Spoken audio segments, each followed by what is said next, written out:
Angleterre moo ko créé ay corner ay penalty ay xaw ma lan yëpp loolu yëpp c'est des mots anglais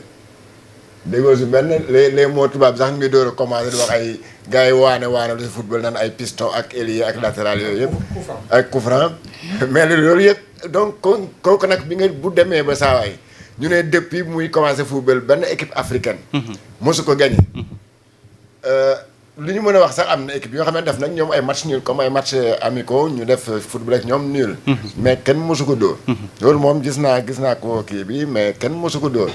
à pour de raison nag saa waay nga ñëw dóor ko 3-1 loolu quand même Pape Thiaw mérite véritablement tous les honneurs parce que c'était pas évident quand même. déedéet. c'était pas évident parce que boo dégloon Pape l'entraîneur la Pape Thiaw avant le match il n'était pas très sûr parce que dafa ne woon nag ñun xam nañu am nañu équipe bu baax waaye c'est que daa fekk on a une écurie boo xam ne mu ngi en face de nous ñëpp xam nañ ko ñëpp xam nañ lu muy def si football ay xale yu mën a football voilà donc ñooñu quand même boo demee nag ba dóor leen 3-1 c'est presque la vengeance de ce qu'ils nous ont fait à la coupe nu mu tudd sax la coupe d'Afrique bi passé coupe du monde coupe du monde 2000 voilà coupe du monde ba passé donc c'est pour dire que Sénégal fu mu nekk nii yaakaar naa Gomis dina may Pape Thiaw jàmm nag parce que kii moom ñun kay lu ñu war a def léegi mooy ñu fixé ko ay objectifs clairs ñu jëlaat coupe bi dem demi-finale coupe du monde loolu moom yaakaar naa c'est le rêve de tout le monde léegi nag on est sûr que on a véritablement une bonne équipe bi nga xam ne mën na jàkkaarloo ku ne man kay fu mu nekk nii sax saa waay Espagne laa bëgg jàkkaarloo comme ça ñu yemale boobu kay man Espagne ñu yemale yamal nga bëgg yemale voilà man loolu ko man foofu suma enjeu non yéen a ngi reetaan loolu laa bëgg parce que là quand même waratuñu tiit kenn Aliou Cissé moom daf fi nekkoon il n'avait pas beaucoup d'ambition quoi parce que booy teel équipe bu mag yooyu moom commencé di am ay doutes et tout ça looloo tax Espagne Angleterre toroxloo nañu à la coupe du monde te balaa nga xam ne ils sont déçus nga gis la réaction de leur entraîneur là l'entraîneur est très déçu parce que gis naa sa réaction mu ne il est surpris de voir pour un match amical sénégalais yi dugg ci vestiaire yi def de bruit de dóor ci table yi def lu ne mu ne man su ma dóoroon Sénégal je ne voilà du ko jaral dara mais ça c'est son problème mais ñun daal ndam lañ ko def saa waaye lii ndam lu rëy la te na yàlla na jëm kanam incha allah allahumma amin alors Abdoulaye Mbow match boo xamante ni amical la mais ci terrain bi doo sentir que ni match bi amical la parce que voilà wane nañu rigueur bu ma sëkk ñee aussi Angleterre bëgguñu woon défaite bi boo gisee Bellingham di topp arbitre rek ci bii bi nga xamante ni dañ ko refusé nga xam ni que défaite bi métti na leen bu baax. non effectivement te jamono ji sax Pape Matar match amicaux yi daanaka. day mel ni match yoo xam ne dafa am enjeu carrément ak match boo mën ci seeram jamono ji foofu la ñu toll parce que itamit c'est véritablement moment yoo xam ne équipe bi mu si nekk bëgg na baat ay record bëgg na véritablement jour bu nekk bëgg na wane boppam encore une fois pour véritablement gagner une place de titulaire par rapport au match officiel et dëmb nag dëggantaan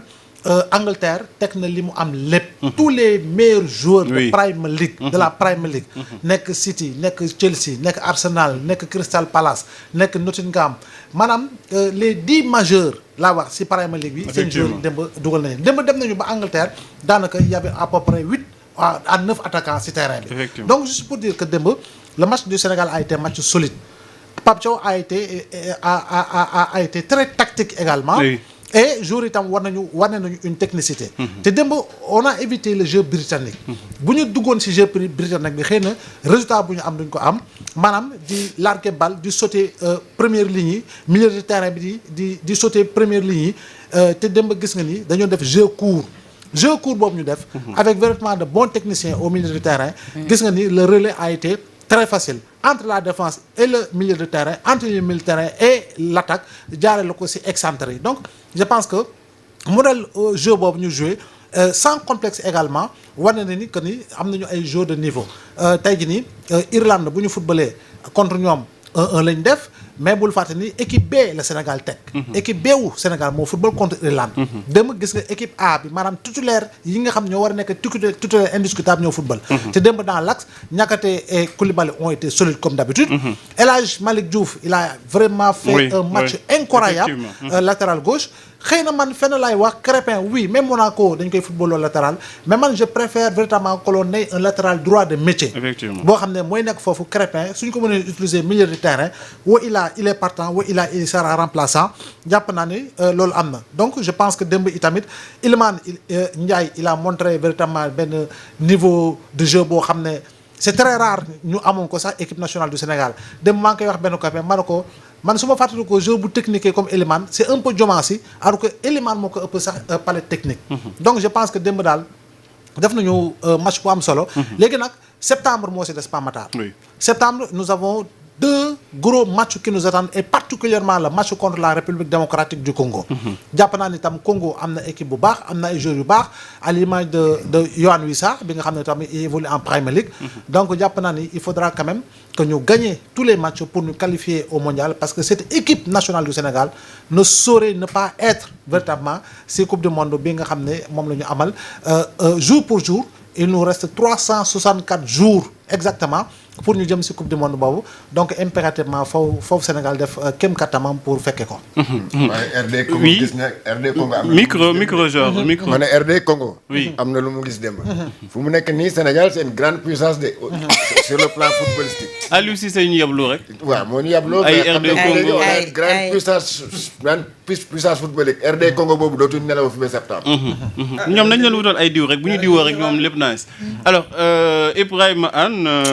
dañ ko doon wax Sénégal match amical yi match amicaux yi mu doon joué sax da ngay gis ni ay lu mu tudd Mauritanie ak Kenya ak yooyu la doon tàmmoon di joué cette fois ci ñu ngi commencé nag di joué équipe yu mag yi boo bëggee doon équipe bu mag faw nga laalit équipe yu mag yi. waaw effectivement bon de moom yaakaar naa ne laale nañu ak équipe boo xam ne bokk na ci équipe yu gën a mag bon donte nag gëj nañoo gagné coupe je crois que y a 56 ans xaw ma la ñu wax ci li ma dégg dem ci reporter yi. coupe du monde 66 ouais. coupe du monde 66 donc 56 ans xaw ma ñaata qu'ils n'ont pas pris qu'ils n'ont pas pris la coupe mais terewul ne quand même c'est un très grand pays de football. Et puis c'est la 4e nation actuellement. 4e nation donc bokk ci aussi ci championnat yu gën a relevé. Donc jouer aussi à domicile nga comment dirais nga tenir ko rek en échec foofu je crois ça aurait été déjà un exploit waxuma nag nga gagné ko par une différence de but de 2. Donc 3 à 1. Donc loolu li muy wane rek mooy que Sénégal quand même mi ngi bokk ci carré VIP bi nga xam ne foofu la grande écurie de football yi grande nation de football yi foofu la ñu war a jouer. Bon maintenant est-ce que c'est l'équipe qui était bonne en soi ou bien c'est le nu ñu koy waxee. Le coaching gagnant. Non, est-ce que c'est le coach qui était bon wala c'est l'adversaire qui était bon. Donc loolu moom je laisse ça au kii parce que sans yaa ngi doon wax ay matchs amicaux yoo xam ne dañ doon jouer ak ay Mauritanie bon di am ay prestations médiocres bon peut-être que aussi c'est dû au niveau de jeu bon man je suis pas journaliste sportif li ma xam ci football bëriwul. Mais li ma constaté mooy que à chaque fois qu'on joue avec les grosses équipes dafa mel ne niveau bi day xaw a relevé parce que on avait avec le Brésil xamatuma ñaata lañ defoon encore. 4-2 Sénégal. 4-2 en faveur du Sénégal. Donc loolu dafay wone rek benn kii day dëggal un peu mon analyse là comme quoi quand on joue avec les grands on joue grand. Mais quand on joue avec les faibles aussi on joue d'un niveau médiocre. Donc nekkul ni nag dañuy xeeb ñeneen ñi Mauritanie Gambie RD Congo ak yooyu parce que léegi amatul benn pays y a pas de petit pays de football. Pratiquement tous les pays sont comme Georges ni mu ko waxee tous les pays sont maintenant des puissances de foot. Donc loolu lu mat a sóoraale en tout cas c'est un résultat qui est très encourageant démb on était tous très contents ça nous a un peu cassé de l'ambiance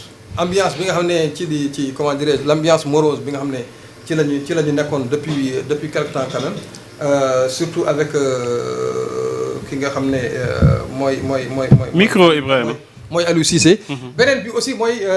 bëggoon naa ci ñëw mooy l'absence de Sadio Mané. Oui. Je crois que loolu ça a été un sujet national. bi ñu waxee ne l'équipe a été comment dire